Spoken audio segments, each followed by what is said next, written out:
don't get too excited, but it appears that the scientists may have got it wrong as far as climate change is concerned, according to NASA.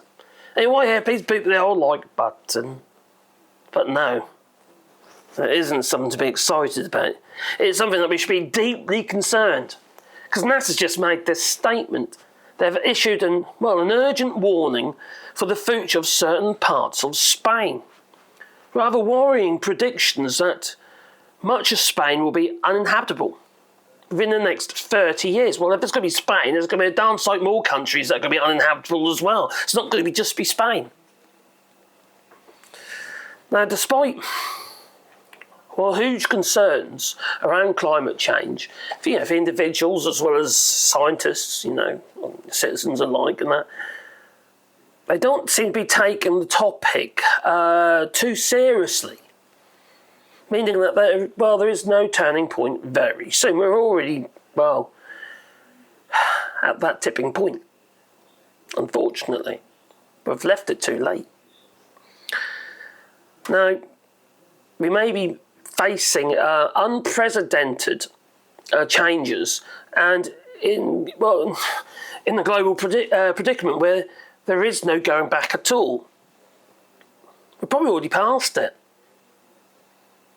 So what's going to happen to Spain by the year 2050? Like I say, if it's happening in Spain, it's going to be happening anywhere else near the equator, isn't it? According to recent NASA studies, the situation is rather dire. And climate change is, it's catching up on humanity and the planet quicker than we first thought. Or at least the scientists first thought, hence, they could be wrong. And in this case, it appears that they are. End of the day, NASA's got the data. They're the ones with all the satellites and shit up there, aren't they? And the Hubble telescope. And that other one, whatever it's called, now. Well, this all comes in conjunction with various elements that are being impacted by human behaviour and could be responsible for marking the beginning and the end of current inhabitable areas. Now, NASA,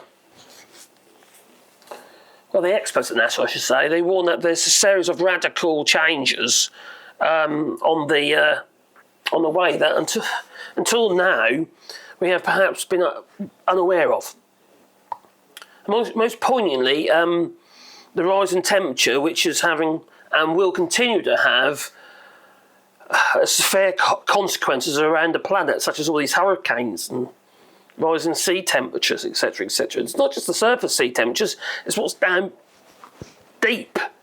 The coral reefs are all dying, they're too hot, all polluted as well, they're gone all white. I remember when I was at Ginger Island with Graham Hughes, the coral reefs around there, they've got no colour. They're literally just white. Didn't used to be like that. Things have changed, not for the better either. The planet's going through a change.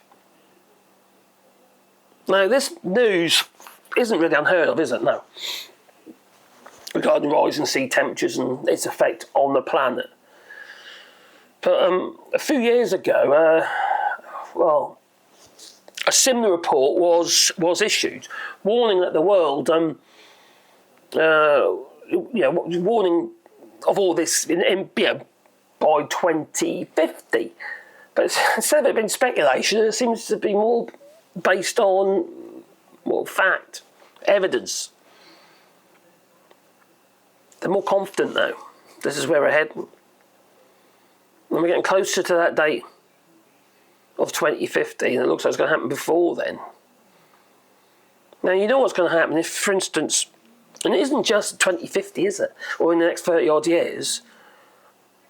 It's up to that point. We're going to see countries that are already almost impossible to live in. Those individuals are going to be forced to move north, move to the cooler climates. Climate migration. I can see us heading to civil war in certain countries. Well, you know what they're like in the United Kingdom, for instance, regarding migration. We're going to be seeing more of it. You see what's going to happen in Germany and other places around the world.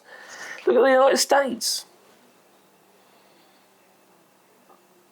we're going to be seeing more of it. Everyone's going to be moving to Canada, maybe, or the North Pole. All the pole caps are melting. The ice sheets are disappearing. The planet is becoming way too hot. As a result of that, many places in Spain are not going to be habitable. They'll be just too hot to live. Now, we've had heat waves before and what have you, and people will tell you, oh, I can remember the weather in 19... Well, you know, it's just the weather. Donald Trump will say, it's just the weather. I can't ever remember it being as unpredictable as we've got now. Even in the short time we've been living here in France, the last 14 odd years, this has become more and more unpredictable. Now, we live in a bit of a microclimate here. You know, we've got two mountain ranges on two sides creating this microclimate. And then, you know, we get very varied weather. One day it's boiling hot, the next day it's pissing down rain and freezing blooming cold. And you've got hailstones the size of flipping tennis balls hurtling down at you. That can cover. It's all changing. Everything is changing. We're going to have to adapt. Not just about moving from one place to another, but we're still going to need to adapt. There won't be no sunbathing and stuff like that, no matter where you are. You'll be too worried about getting skin cancer because the intensity will be way too blooming hot. You won't be going to Spain for your holidays, what have you, because it'll be way too blooming hot. People will be coming to the United Kingdom to go on holiday. And then you'll be having tourism riots over tourism. Maybe. Oh, blimey. Oh, what have we done to the place that we live? It's like we shitted on our doorstep, it really is. Because we've caused this. We really have. Ever since industrialisation, you know, 1800s and all that, we just made it worse and worse and worse. And the last 20 odd, 30 odd years, it's just... the toxins have become more intense. And obviously population growth and that as well. That obviously doesn't help with going to climate change. Maybe we just got to plug everybody into power stations, like in the Matrix, maybe. So it does all present a very alarming picture and very concerning, very, very worrying for our grandchildren. Many of us won't be here in the next 30 odd years, but you know, we're going to witness the start. Well, I've already witnessed the start of it, but you know, we're going to be. It's going to be more, how to put it, more acute. There'll be many no-go areas, like Madrid, for instance, places like that. So it is very, very much a worry, and it does affect everybody. Nowadays, you can just shut yourself into your own little bubble. It's for the birds. We live in a society that requires the input from other societies because there's a world economy, world technology, world everything these days. And unless you're going to cut yourself off from everything, you're not going to be able to do it. You might have to, but you're not going to be able to. So there you go. So my thought, and NASA's thoughts, that many areas in Spain will be uninhabitable by, within the next 30 odd years. Lovely. Not. What do you reckon? Please leave in the comments down below. I know I'm not scaremongering. I'll leave the link to the article down below in the description. Anyway, if you want to support the channel, you can do it by Patreon or buy us a coffee, links down below. Also, we're doing rewilding here in France. We're planting 1,000 trees on 2 hectares of land. Yes, it's something positive, and will it affect climate change? Probably not. But, you know, if enough of us actually do it, well, then maybe we can make a difference, you know, around the world and change our mentality. Because that's what we've got to do. People don't want to let go of what they got. And they're going to need to. They're going to need to make changes. Quick. Because it's getting too late. Anyway, there's links down below regarding our rewilding project. If you would like to have a tree, there's a GoFundMe link. We'll plant a tree on your behalf. Also, I'll put a sign with the tree, with your name on, a member of a loved one, etc., etc., etc.